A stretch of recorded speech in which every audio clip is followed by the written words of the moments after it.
In 1976, 22-year-old Kyle Clinkscales resided in LaGrange, Georgia, and was deeply engrossed in his passion for sports. Pursuing his education at Auburn University in Alabama, Kyle was in the process of navigating his path in life and contemplating potential career choices. On January 27th of that year, after concluding his part-time work at a LaGrange bar, Kyle embarked on the approximately 45-minute journey to Auburn University, where he was a sophomore. Regrettably, Kyle never reached his destination, prompting his concerned parents to report him missing when attempts to reach him proved futile. Upon investigating Kyle's disappearance, no unusual signs were discovered at his apartment, discounting the possibility of him voluntarily leaving or relocating. Investigators were left grappling with the mystery of what transpired during his journey. In the ensuing weeks, the Troup County Sheriff's Office, alongside Kyle's determined parents John and Louise Clinkscales, conducted an exhaustive search. Lakes were drained, rewards were offered, and deputies combed through woodlands, desperately seeking any clue that could lead to Kyle. For the Clinkscales family, the search became an all-encompassing, fervent pursuit mirroring the countless other missing person cases nationwide. The heart-wrenching plea for information, the weariness of search efforts, and the bewildered community all underscored the unsettling reality that something so distressing could befall one of their own. The resilience displayed became a source of inspiration for many.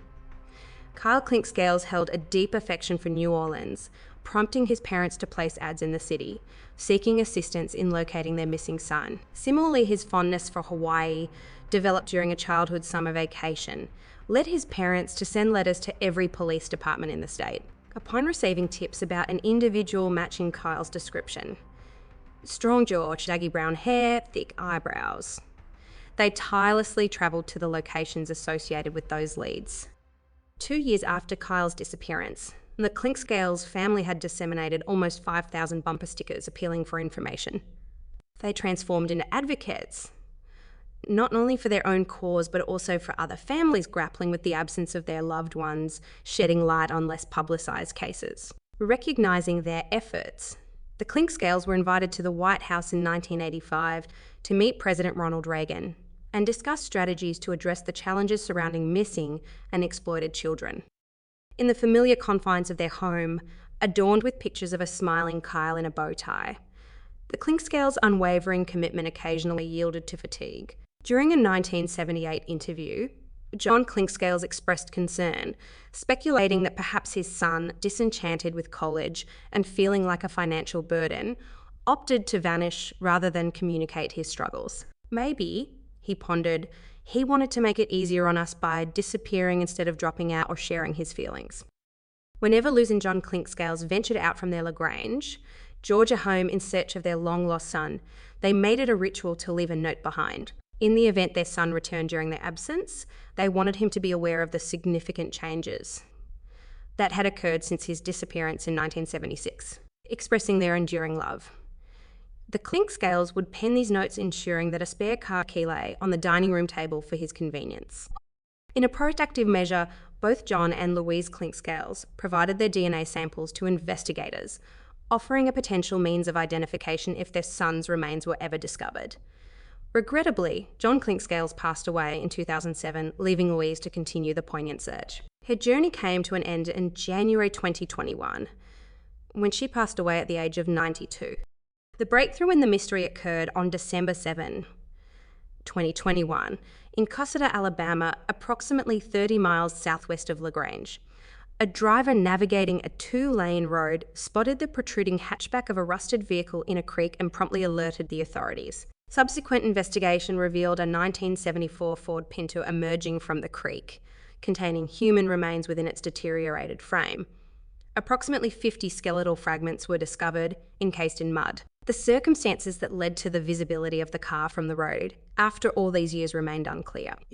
In February of 2023, the Georgia Bureau of Investigation officially confirmed the identity of the remains as belonging to Kyle Clinkscales. The creek near Chambers County, Alabama, where the car was discovered, had never been searched initially, as it was deemed an unlikely route for Kyle to Auburn, though it could have served as an alternative path.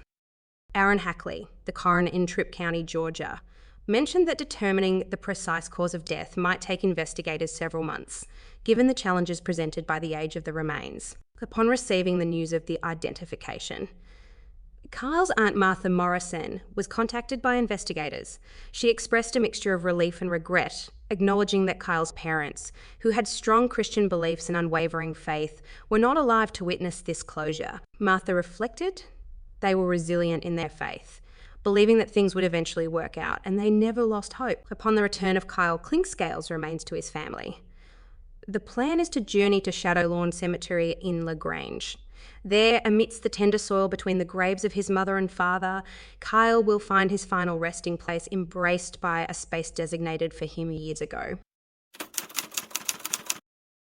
In February 2021, a labourer stumbled upon human remains serendipitously.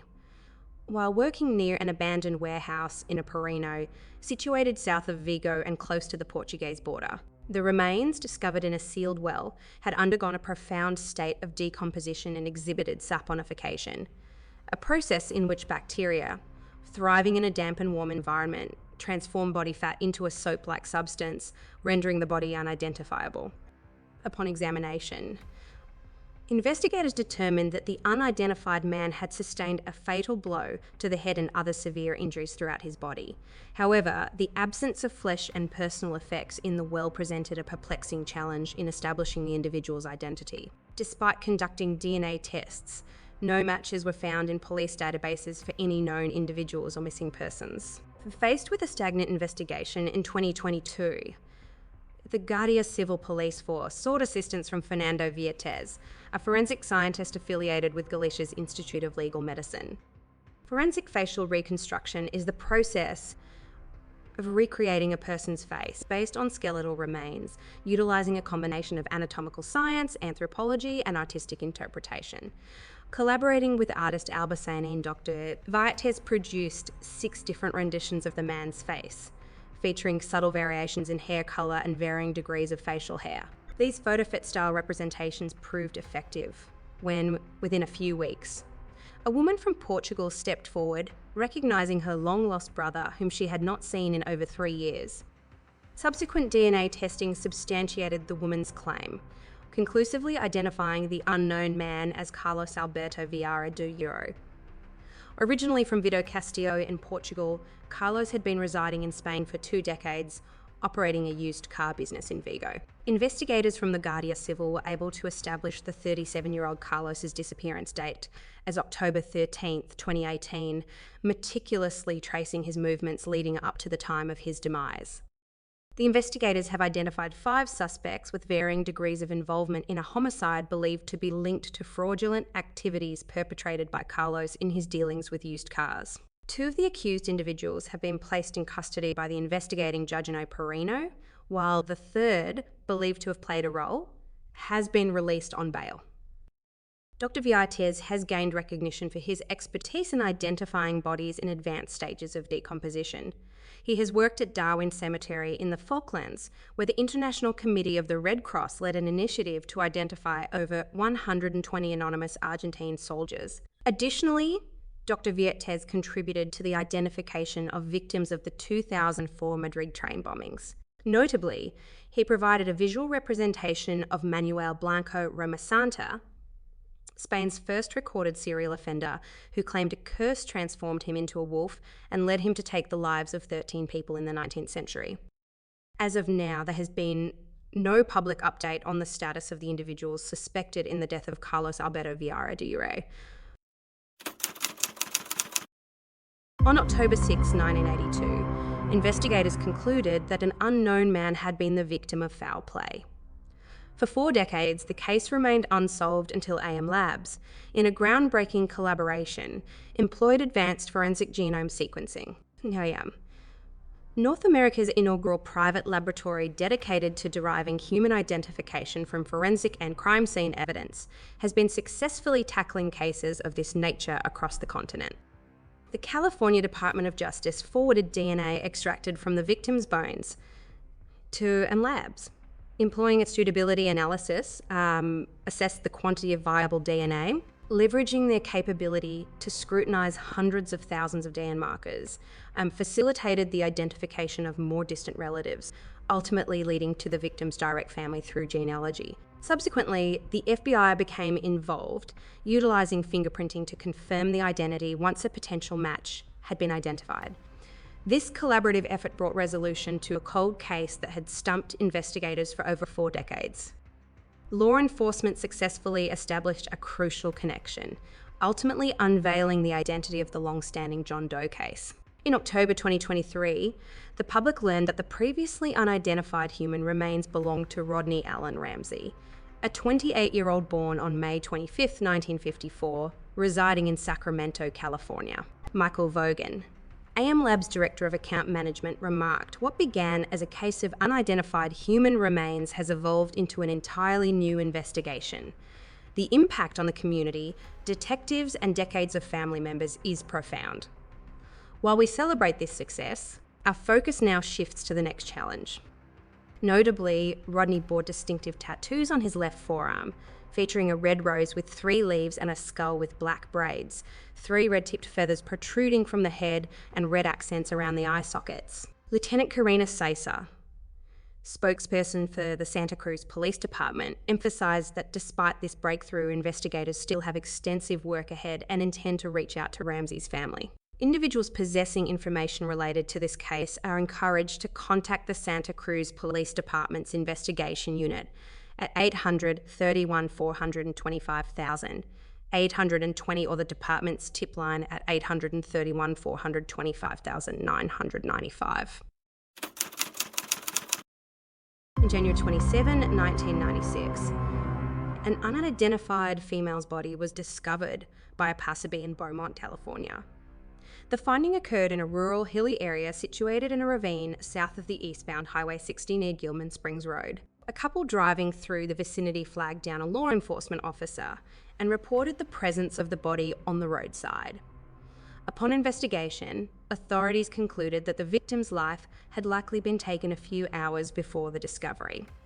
The victim, of uncertain ethnicity, appeared to be Hispanic, American Indian, or possibly Asian.